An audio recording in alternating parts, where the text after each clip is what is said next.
Welcome to another episode of the Palm Tree Perspective, where we give you the latest in the West Coast sports. It's your boy Hamilton James here with my man Randall Hamilton. How you doing, brother? Doing good, man. LA, we just came off of a big week. The Dodgers, they brought home their back-to-back World Series champions. We had a good week this week. The Rams got a key win against the 49ers. And the Lakers have also gotten off to a red hot start, 7-3 start in the NBA. Yes, sir. Yes, sir. There's a lot going on right now. Like you said, baseball just concluded. What a hell of a World Series. Basketball is getting ramped up. Football, it's now week 10. We're past the trade deadline. It's getting spicy in the NFL. So there's a lot of good going on right now in the sports world. Absolutely. Yeah, so first and foremost, we're going to start off with the World Series champion LA Dodgers. They ended up winning a 7-game absolute thriller for the ages against the Toronto Blue Jays. We saw a little bit of everything. We saw an 18-inning game in Game 3 where the Dodgers were able to pull it off, and Freddie Freeman did it once again. He came through in the clutch in that game, but I mean, obviously, you got to take your hat out to the Blue Jays. They gave a valiant effort. They got a lot of guys. They definitely, they fought very hard.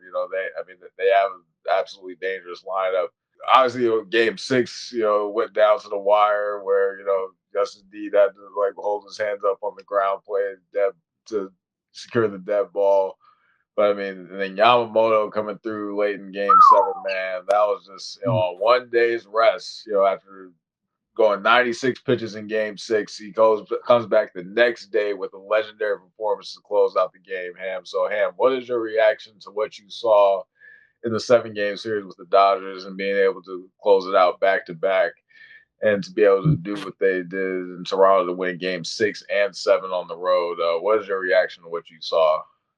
What a hell of a series, bro. Arguably probably the best baseball series I ever seen in my life. Like I'm really trying to. I mean, there's been some good ones, but maybe I'm a little biased. Maybe it's a recency bias. Maybe it's because I'm from the city. But man, that was just like you said, the game 3 where I went to the gym at 7 o'clock and by midnight I'm still watching the game and just going.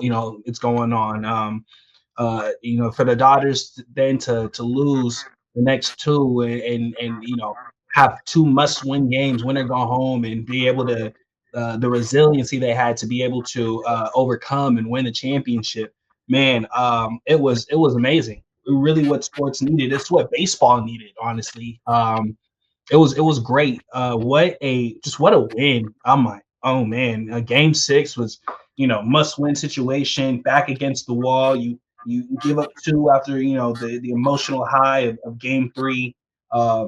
You came in and handled your business, and then Game 7. I mean, what can I say? It was a dogfight. It was really anybody's game, and we were down that game too. Oh, We were, yeah. if I'm not mistaken, we were down 4-2 that game. So for us to be able to bounce back and really seal the deal, I mean, man, it just shows the resiliency of the team, the greatness of the team. Um, Dave Roberts, the greatness of his management experience. Kershaw goes out, walks off into the sunset. I was just very proud to be from the city, man. I was very proud to be from the city. It showed you the heart of a champion and to never give up. So shout out to the LA Dodgers, back to back. It also shows you about when it comes to the beauty of playoff baseball, because the thing is anybody can be the hero in that lineup. So you have somebody at the bottom of the order. The Dodgers, it came down to like we're at the top of the ninth. They're down to like their last 2 outs. So I mean, this really came down to a winner go home scenario, and then Rojas comes through. At the top of the ninth, the old savvy vet, he's one of those main guys that's one of the leaders in the locker room, one of the vocal leaders, because obviously, the Dodgers have their superstars, the Otanis, the Freemans, the Mookie Betts of the world. But, there's always those savvy veteran guys like Miguel Rojas who, like, in the bottom of the order, and, he came in and got the job done. And Will Smith, another one of the Herald stars in the cleanup lineup, So Will Smith came down to that 11th, man. He came through in the clutch too, man. So and then Yamamoto, man. Yamamoto. He was just to come in like legendary, and And the thing is that like throughout the whole playoffs, he's like, he did, when he was pitching in Japan, he had gone like complete games before out there. So like, he went and did it again in this series. When he pitched game two, he pitched the entire game in that game too. And then he did the same. And, he went deep in the Milwaukee series too. So he really kind of has that old school pitching mentality. Whereas in Mm, the modern era, there's a lot of guys, where they do a lot of managing with guys where like, they take pitchers out after like 6 innings or a certain amount of pitches.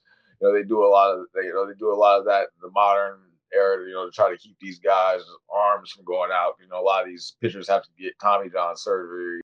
This is similar to what I think the Arizona Diamondbacks with Kurt Schilling and Randy Johnson, they did similar like mm, on short rest. I think Madison Bumgarner with the Giants did similar to that back in 2014. All the older baseball heads, they said that this World Series is one of the best of all time, and that what Yamamoto did was absolutely, one of the greatest performances they've ever seen. So I mean, this was really a World Series for the ages, and I think this series really is going to do wonders for bringing more fans to the sport of baseball, like throughout the nation. completely agree. You had all of Canada, united, You had and rooting Japan for the Blue watching. Jays. You had all of Japan, overseas, rooting for the Dodgers. Thanks to Otani and Yamamoto. So you have all Japan, and a lot of America was rooting against the Dodgers because like we're the evil empire, the modern evil empire now. So obviously we're Hey, one of we willing to pay. the We willing to pay for our stars. It's not our fault. no, no, City it's of not. LA demands greatness. We willing to pay for greatness. There's no salary cap in baseball, but like these, look, they're like each team gets about like a $300 million check from Major League Baseball and the revenue sharing. So like these owners in the bottom of the league, like the Pittsburgh Pirates, and those owners don't want to spend it. They're pocketing all those profits, and then they're not spending money in the payroll to really invest in their team like that. The Dodgers invest 73% of their payroll, their revenue. They invest it right back into their team because this Dodgers management is invested in winning.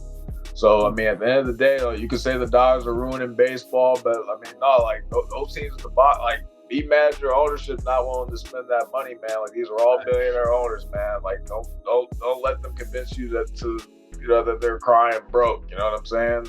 Right, for real. Thanks. Yeah, but congratulations to the Dodgers, man. Once again, going back to back, doing wonders for the city, man. It's definitely been a wonderful thing, man. Another parade, man. Like, hey, we'll see if they can go for the trifecta next year, man. Do it like Kobe and Shaq. Go for the three-peat. Yeah, I don't see why they can't. Man, for real.